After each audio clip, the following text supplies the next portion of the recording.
7 hari makanan disorongkan ke dalam. Jadi hanya orang-orang bandel, nakal, yang buat keributan di penjara yang masuk ke sel tikus. Bapak ini sering masuk sel tikus, sering berantem.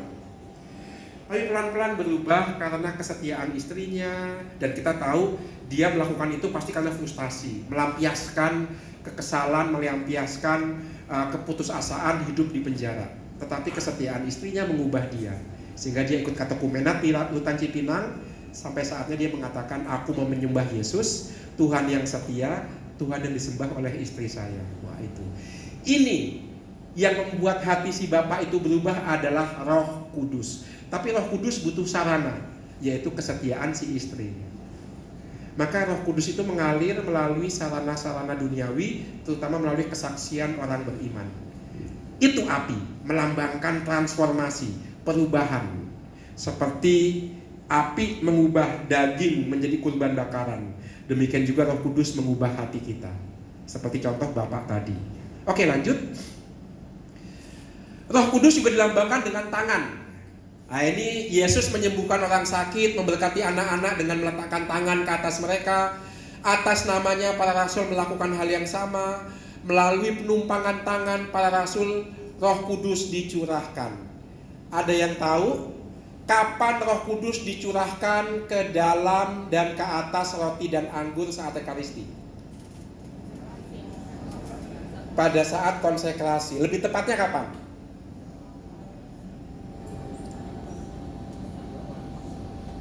Sebelumnya, sebelum diangkat, doa syukur agung. Lebih tepatnya pas di mana? Ada bagian tertentu yang disebut apa? Sebelumnya. Apa? Ya?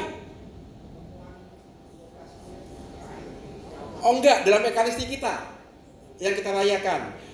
Bapak Ibu tidak melihat ketika imam mengatakan, ada momen di mana imam menumpangkan tangan ke atas roti dan anggur, ya.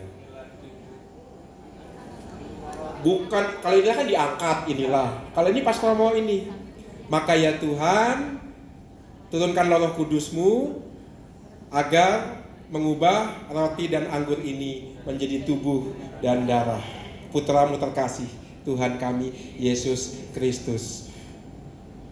Nggak pernah lihat ya itu ya? Kok nggak tahu? Maka perhatikan Ekaristi itu. Ada imam ketika habis nyanyi kudus-kudus kan imam mengatakan, sungguh kuduslah Engkau Tuhan, sumber segala kekudusan, maka kami mohon kuduskanlah persembahan ini dengan pencurahan Roh-Mu agar menjadi bagi kami tubuh dan darah Putra-Mu terkasih, Tuhan kami Yesus Kristus. Penumpangan tangan ke atas roti dan anggur sehingga Roh Kudus tercurah dan menjadi tubuh dan darah. Maka tangan itu juga lambang Roh Kudus. Tangan yang ditumpangkan itu lambang penumpangan Roh Kudus. Makanya prodiakon nggak bisa menumpangkan tangan, nggak boleh, nggak mendapat tahbisan. Hanya mereka yang mendapat tahbisan, sakramen tahbisan imamat yang bisa menumpangkan tangan. Mengapa? Karena hierarki uskup, imam dan diakon itu meneruskan kuasa para rasul itu. Maka menumpangkan tangan seperti ini atau memberkati besar seperti ini hanya bisa dibuat oleh para tertahbis. Prodiakon enggak. Tapi prodiakon bisa memberkati di dahi. Ya. Itu. Oke, jadi tangan juga simbol Roh Kudus. Lanjut. Jari, ya ini dia.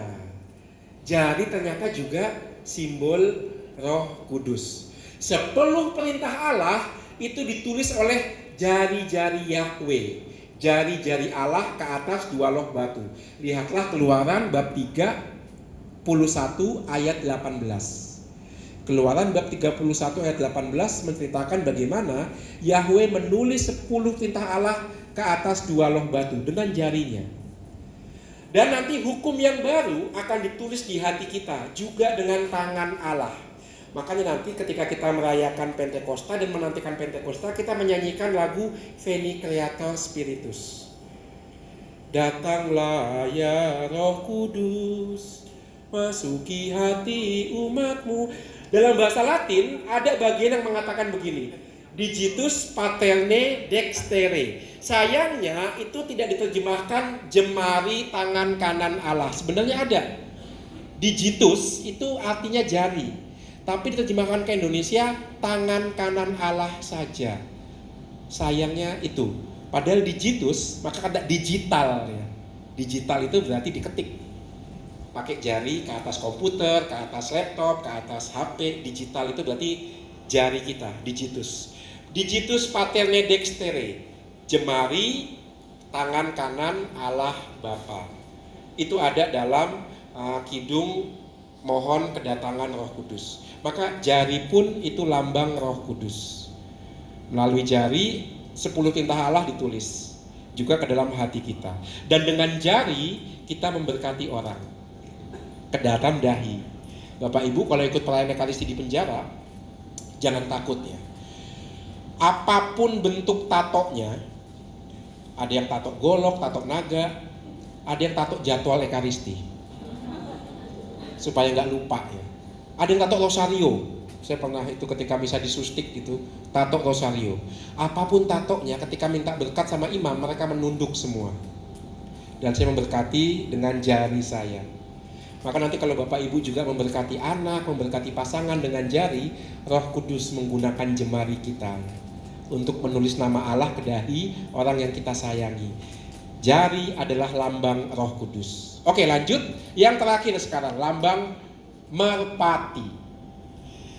Di akhir bencana air bah, merpati datang ke Nuh dalam perahu dengan membawa sehelai daun zaitun di parutnya. Artinya apa? Sudah surut, maka ada tumbuhan yang berdaun hijau. Maka membawa daun di paruh artinya sudah surut. Maka merpati melambangkan perdamaian. Allah sudah murka, Allah sudah surut murkanya. Merpati melambangkan perdamaian. Waktu Tuhan Yesus dibaptis, Roh Kudus turun laksana merpati. Tetapi sebelum Roh Kudus turun, apa yang terjadi? Langit terbuka. Apa yang dulu ditutup oleh Allah karena dosa Adam, dibuka oleh Yesus. Maka Roh Kudus lambang perdamaian dalam bentuk merpati. Langit terbuka, Roh Kudus turun dan Allah berbicara, Allah berkomunikasi lagi. Maka merpati itu lambang damai. Itu. Maka komunikasi kita dengan Allah yang dulu ditutup oleh dosa Adam sekarang bisa dibuka lagi berkat kehadiran Yesus. Maka Roh Kudus itu menjadi lambang perdamaian Allah dan manusia. Kapan kita didamaikan oleh Allah? Ketika kita dibaptis. Ketika kita dibaptis untuk pengampunan dosa. Maka sakramen baptis adalah sakramen tobat yang pertama. Dan kita didamaikan oleh Allah dalam sakramen baptis. Maka sebenarnya Bapak Ibu, sakramen tobat yang kita miliki dalam gereja Katolik itu diwajibkan untuk yang pendosa berat. Pendosa ringan gak wajib. Wajib hanya 1 kali dalam 1 tahun. Sakramen tobat sejatinya itu untuk para pendosa berat. Dosa berat wajib diakui di pembaptisan, di sakramen tobat untuk menerima pengampunan. Dosa-dosa ringan enggak. Tapi jangan kemudian enggak ke ruang pengakuan kalau dosa-dosanya ringan, enggak, jangan. Tapi saya hanya mau mengatakan ini apa sebabnya? Sebabnya adalah tahu rumusan doa tobat di ruang pengakuan bagaimana? Allah yang Maha Rahim, aku menyesal atas dosa-dosaku, sebab patut aku engkau hukum, terutama sebab aku telah menghina engkau yang maha murah dan maha baik bagiku.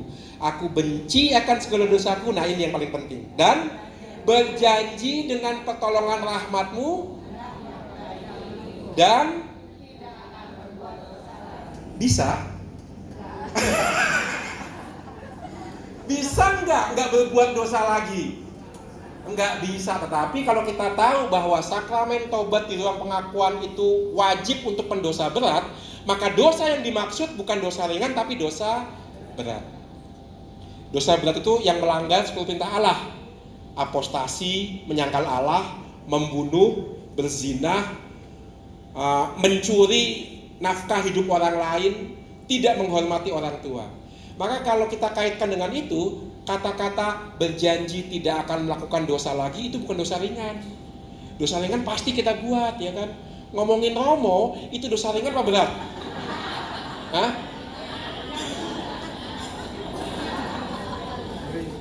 Kebanyakan yang ketawa ibu-ibu. Ngomongin Romo itu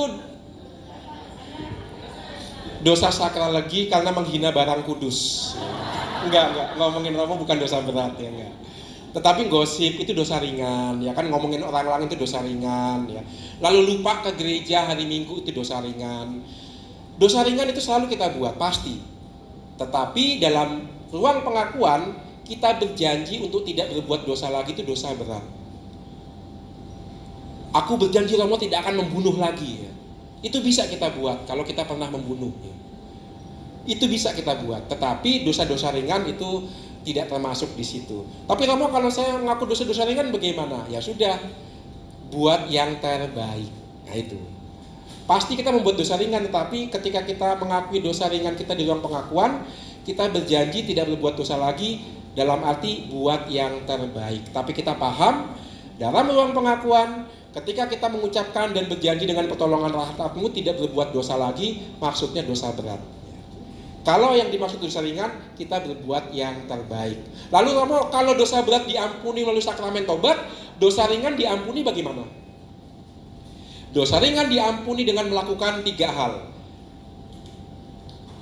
Amal kasih, pantang puasa, dan kesalehan. Dengan 3 hal ini, rahmat pengampunan untuk dosa-dosa ringan itu kita dapatkan. Makanya sebenarnya hidup kita sebagai orang yang dibaptis, sejauh itu menyangkut dosa ringan, itu adalah pertobatan terus-menerus. Karena nggak ada satu hari pun di mana kita tidak melakukan dosa ringan, pasti ada. Tapi kita bisa menerima pengampunan melalui amal kasih kita, doa-doa kita, dan juga pantang dan mati raga kita. Tapi bukan hanya untuk diri kita, juga untuk orang lain, ya. Sebagai contoh, Santa Teresa dari kanak-kanak Yesus, kenal ya? Santa Teresa dari kanak-kanak Yesus. Dia lahir di Perancis, besar di kota Lisieux. Ketika dia tinggal sebagai biarawati Karmel di kota Lisieux, dia membaktikan doa, mati raga, dan amal kasihnya untuk pertobatan seseorang yang akan dihukum mati. Maka silih kita, baik melalui doa, mati raga, maupun amal kasih, itu bisa kita gunakan untuk kebaikan orang lain. Bukan hanya untuk pengampunan dosa ringan kita, tapi juga untuk kebaikan orang lain. Itu merpati, lambang perdamaian yang mau mengatakan relasi kita dengan Tuhan sudah diperbaharui, sudah diperbaiki, sudah dipugar kembali dalam bentuk merpati, seperti halnya ketika langit terbuka, merpati turun. Roh Kudus turun dalam bentuk merpati. Ini lambang-lambangnya, ini daya-daya Roh Kudusnya. Roh Kudus yang menghidupkan, yang mentransformasi, yang mendamaikan, yang memberikan perutusan melalui pengurapan. Itu daya-dayanya. Oke, sekarang kita masuk ke bagian yang kedua, yaitu keadilan, hukum, dan perjanjian. Ini sudah masih? Oh, dikit lagi. Oke, cepat saja. Lanjut. Nah, adil. Dalam bahasa Ibrani, adil itu identik dengan benar, sebagaimana terungkap dalam kata sedek dan sedekah, keadilan. Jadi sebenarnya kita akrab dengan kata ini, sedekah, sedekah, sedekah, sedekah itu keadilan. Bapak Ibu bersedekah nggak? Iya, kapan bersedekah? Kolektor itu sedekah bukan? Untuk siapa? Untuk gereja, untuk yang ada di pastoran. Romonya dong. Sedekah, ya itu sebenarnya kita melakukan itu setiap kita kolekte untuk gereja, dan melalui gereja itu disalurkan juga untuk mereka yang kekurangan. Maka sedekah itu artinya adil, artinya apa? Jika ada kelebihan dalam diriku, maka aku bagikan kepada yang kekurangan. Itu keadilan. Itu sedek, itu sedekah. Sedekah itu adil dan itu benar. Maka adil itu identik dengan benar. Orang yang berlaku adil, dia juga berlaku benar. Karena apa? Tidak egois.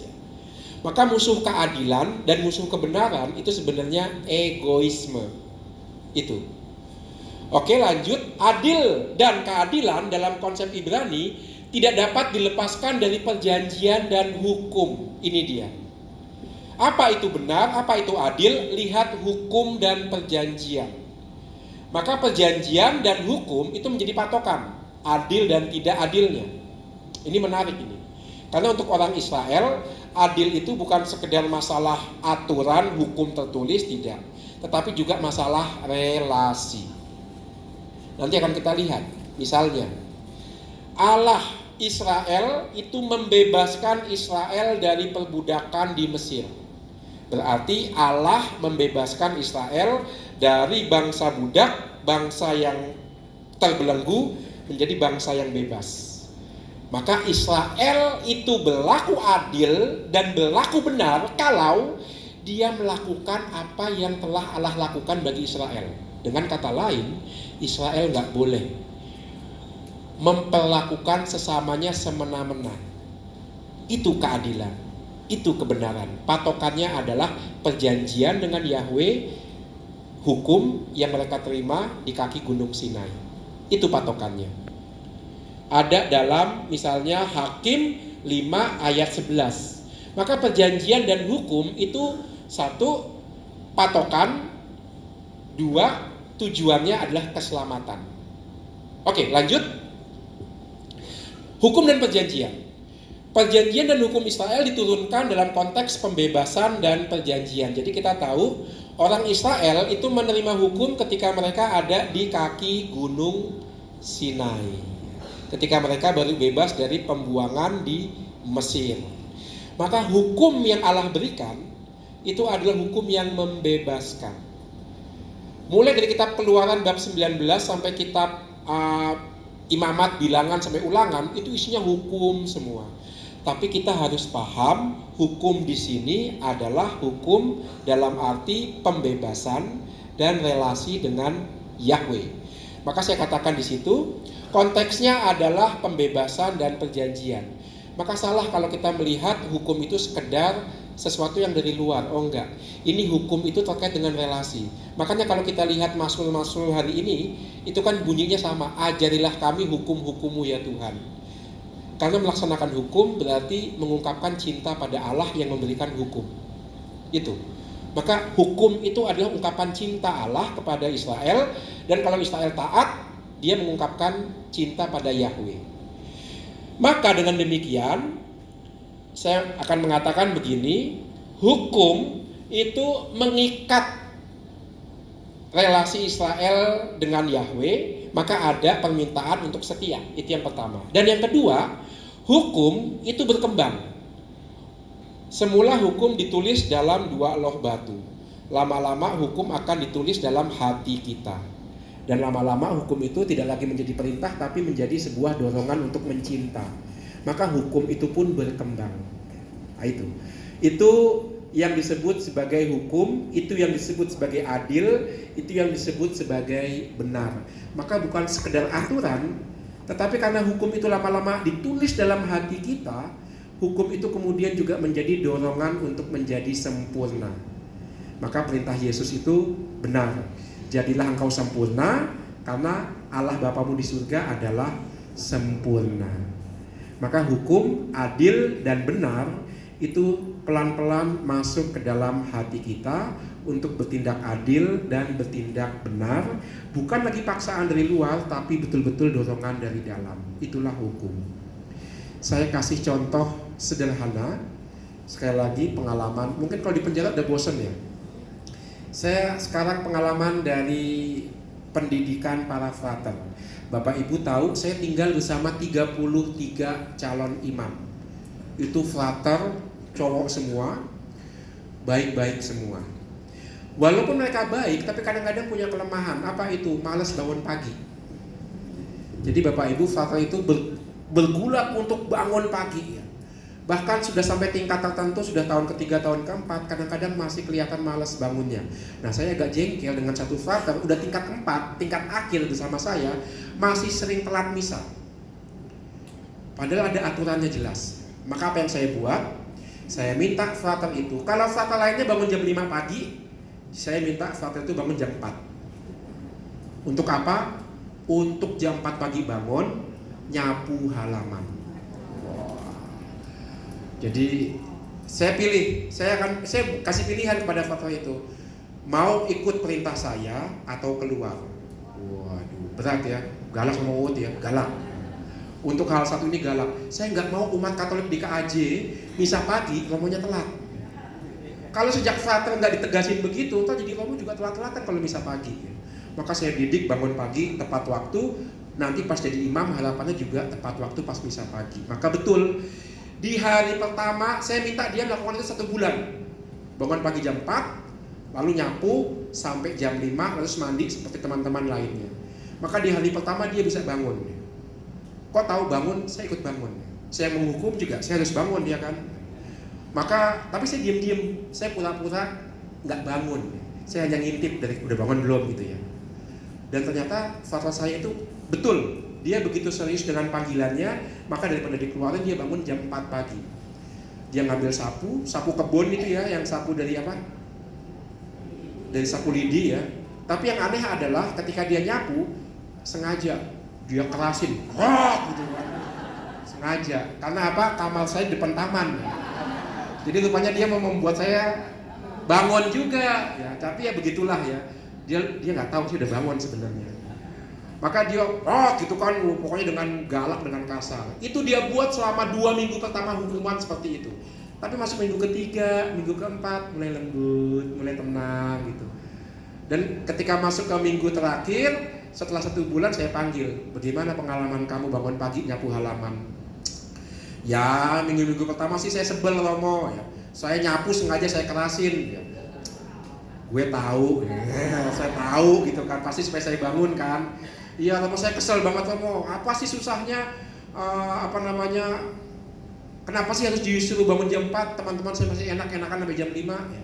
Tapi Romo setelah minggu ketiga, minggu keempat, saya kemudian semakin sadar, maka saya nyapu dengan begitu tenang. Saya tanya, kenapa kamu nyapu dengan begitu tenang? Romo tahu, saya nyapu begitu tenang karena saya sambil berdoa. Saya sambil nyapu, saya berdoa begini, Tuhan berikan saya kesetiaan dalam hal-hal kecil. Seret. Tuhan berikan saya kesetiaan dalam hal-hal kecil. Seret. Nah itu hukum yang dari luar, yang saya wajibkan sebagai hukuman, sekarang dia endapkan sebagai hukum dari dalam. Aku mau setia dalam hal-hal kecil, juga dalam bangun pagi, juga dalam menyapu halaman. Lalu sejak saat itu frater saya nggak pernah telat bangun pagi lagi, malah seringkali kecepatan bangunnya. Maka dia masuk kapel duluan, meditasi dalam kapel. Wah, berubah dia. Itu hukum dari dalam. Itu yang kita tadi sudah melihat, cara Roh Kudus mengubah seperti dilambangkan oleh api. Mengubah dari dalam, transformasi dari dalam. Maka itulah dorongan untuk menjadi lebih sempurna. Maka seperti yang dikatakan Romosis tadi, setiap dari kita menerima karunia Roh Kudus. Bagaimana itu juga bisa mentransformasi kita, menghidupkan kita, sungguh dari dalam, dan terutama dalam perilaku kita adil dan benar bagi sesama, khususnya yang kecil, lemah, miskin, dan tersingkir. Itu. Maka nanti di bagian berikutnya kita akan masuk ke bagaimana daya Roh Kudus mendorong kita untuk berperilaku adil. Saya kaitkan dengan tahun jubileum, saya kaitkan dengan Aldas KAJ, peduli lebih pada yang lemah, kecil, miskin, dan tersingkir. Oke, dari saya cukup, maka saya serahkan kepada Valen sebagai MC. Terima kasih. Untuk sesi 1 saya cukupkan.